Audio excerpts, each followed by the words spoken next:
नमस्कार मित्रांनो, मी बहार सूर्यवंशी. मित्रांनो, मी आता तळेगावला आलेलो आहे. आता मी कोयना एक्सप्रेसने उतरलो जस्ट, आणि कोयना एक्सप्रेस जवळजवळ 1 तास लेट. म्हणजे जवळ 8:55ची होती दादरला येणारी, तर 8:45ला मी दादरला होतो.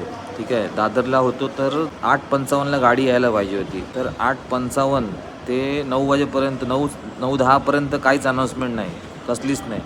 मी सारखं चौकशी करतो आहे की बाबा इकडे ट्रेन आहे, ते का येणार आहे का, ह्याच प्लॅटफॉर्मवर आहे का, म्हणजे सारखं मी विचारत होतो. 9:10ला जेव्हा अनाऊन्समेंट केली तेव्हा मला जरा बरं वाटलं की बाबा हा नशीब गाडी लेट आहे, म्हणजे मी बरोबर आहे. तर म्हणजे 10 मिनटानंतर कळतं, म्हणजे CSTवरून ट्रेन लेट झाली हे दादरला 10 मिनटानंतर समजतं. म्हणजे ही काय कनेक्टिव्हिटी आहे. तुम्ही जेव्हा ट्रेनचं तिकीट्स वगैरे बुक करता तेव्हा तुमचा मोबाईल नंबर मागितला जातो, तुमचं ईमेल ID मागितला जातो. मग तुम्ही ईमेल IDवरती का नाही पाठवू शकत मेसेज, किंवा मोबाईलवरती का नाही पाठवू शकत की ट्रेन लेट आहे वगैरे. म्हणजे साध्या मूलभूत गरजांसाठी सुद्धा काय आंदोलन करावं लागणार का? साध्या मूलभूत गरज आहेत. आता इथेच जर आंतरराष्ट्रीय कोणी पर्यटक असेल तो काय विचार करणार भारताबद्दल, काय ही फॅसिलिटी, कशा साध्या सोयी कशा आहेत. गोष्ट खूप साधीशी आहे पण विचार करण्यासारखी आहे. ठीक आहे. जय हिंद, जय महाराष्ट्र.